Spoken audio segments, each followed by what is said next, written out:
Hello everyone, and welcome to The Vortex, where lies and falsehoods are trapped and exposed. I'm Michael Vorse. You know, it's always important to understand the big picture when you're looking at anything that requires a judgment being made. Every choice needs to be done in view of the big picture. This is, after all, the whole underpinning of our salvation. Every moral choice we make needs to be done in view of heaven or hell, and heaven or hell are for eternity. While we're on Earth, all sorts of competing philosophies exist. They get different labels and talked about and proposed as the solution for this ill or that malady. One extremely influential philosophy today is liberalism, has been for a while, and it has repackaged itself now under the new name for it, of progressivism. The word liberal had taken on such a bad connotation that liberals had to change their label, so now liberalism calls itself progressivism. But as Shakespeare eloquently reminds us, a rose by any other name, or in this case, a fetid corpse by any other name, would still emit the same stench. Progressives are scattered throughout the culture, in universities, in the media, in the courts, and the church, as well as the Republican and Democratic parties. They all share the common conviction that man's deepest problems can be solved by man alone. This is false. Man's deepest problems emanate from man himself, from his fallen human nature. Original sin had worked its devastating effect on us and left us all terminally wounded. But progressives deny this truth, in practice if not in fact, so they set out on a course to solve the ills of humanity by human effort without reference to the spiritual reality of sin. So they establish social structures and political alliances and government programs to achieve their goals. Now, as we said earlier, progressives exist everywhere. They are present, for example, in each political party. The label Democrat or Republican doesn't really tell you as much as those parties would like you to think. That's why the term rhino has come into vogue, Republican in name only.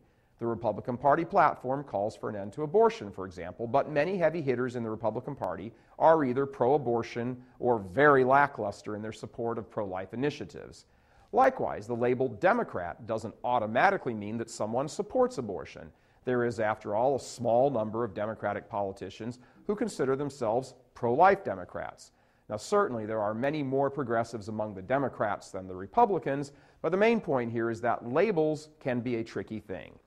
Which brings us to an examination of the label Catholic, and the question, is it true that just because someone is Catholic that they are not a progressive? In other words, are there Catholics who hold a progressive view of the world? Sadly, the answer is yes. Even more sadly, there are many of them. It is this truth that has given rise to the acronym CHINO, Catholic in name only. Like rhinos, Republicans in name only, CHINOs stand under the banner of the church, but do not support many of the teachings.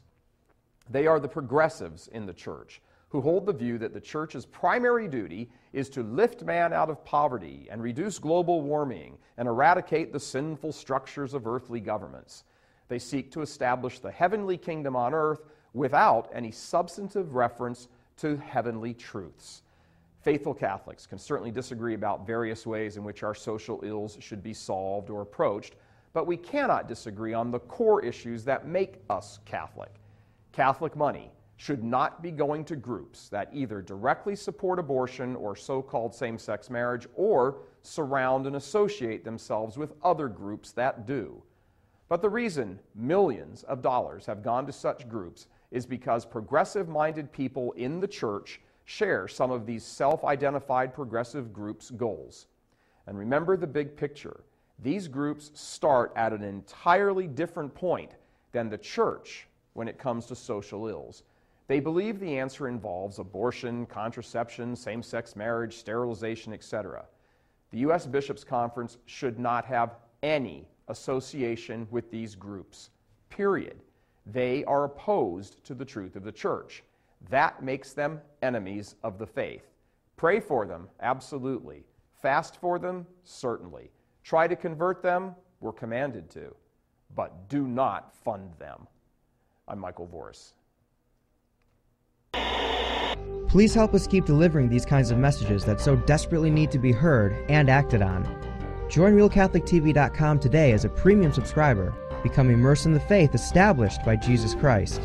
The Catholic Church is the only hope against evil because that is its God-given mission. As our Lord said, apart from me, you can do nothing.